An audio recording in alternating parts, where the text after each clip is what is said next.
Che, no entiendo nada. Yo te explico.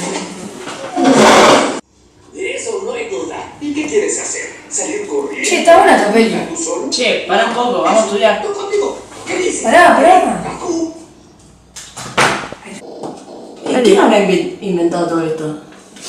Este teorema se inventó hace muchísimos años en la Grecia antigua por un matemático llamado Pitágoras y consiste que la suma de los dos catetos al cuadrado da como resultado la hipotenusa al cuadrado. ¿Qué otra minga habrán inventado los griegos y los romanos? Vamos a averiguar la compu. Sigo sin entender nada.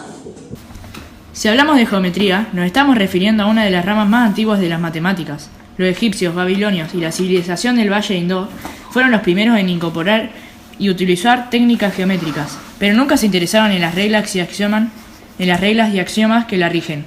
Con los griegos se cambió la percepción de la geometría.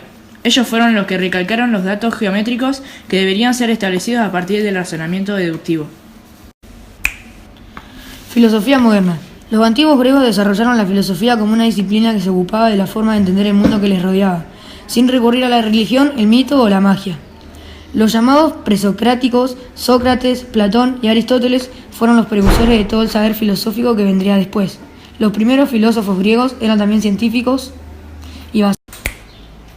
El calendario juliano. Este es el antecesor del calendario gregoriano y se basa en el movimiento aparente del Sol para la medición del tiempo, otro de los grandísimos inventos romanos. La democracia en sentido escrito, una forma de organización del Estado en el cual las decisiones colectivas son adoptadas por el pueblo mediante mecanismos de participación directa o indirecta, que confieren legitimidad a sus representantes. En el año 510 a.C., la ciudad-estado de Atenas creó el primer gobierno democrático. Por eso Atenas es considerada la cuna de la democracia.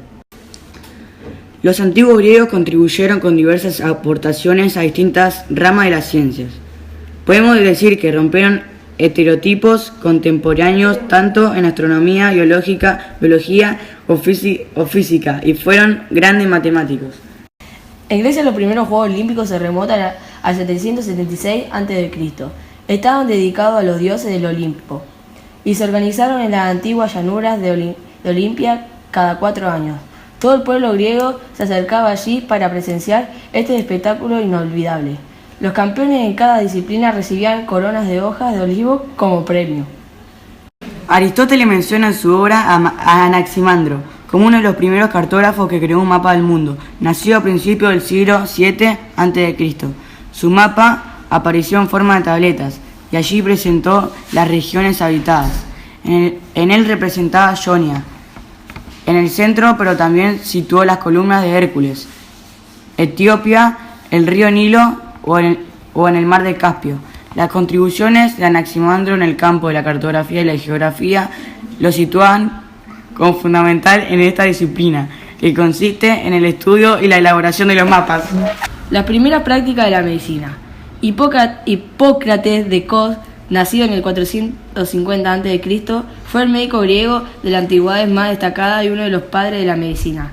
Él comenzó a recoger datos y realizar experimentos, demostrando que la enfermedad era un proceso connatural al ser humano, y que los signos y síntomas de una enfermedad eran causados por reacciones naturales del cuerpo.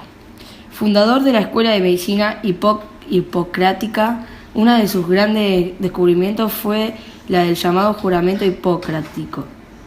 Con este documento puso por escrito la primera norma ética que los médicos deberían poner en práctica al realizar su trabajo. Uno de sus conceptos es el de la confidencialidad médico-paciente.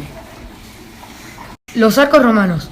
Junto a las columnas, los techos abovedados y las cúpulas, los arcos diseñados por los romanos son características que definieron el fantástico estilo arquitectónico del Imperio Romano. Sí, empecé a grabar. No, primero como que tienen acá la cámara, filman a la hoja así. ¿Y esto cómo se pone pausa? No entiendo nada. No, Yo te explico. quiero. Ay, acá. Tipo, no entiendo nada. Lo inventó un matemático hace muchísimos años en Grecia que tenía su mismo nombre, o sea, Pitágoras. ¿Qué es todo? Hola, ¿Qué es esto?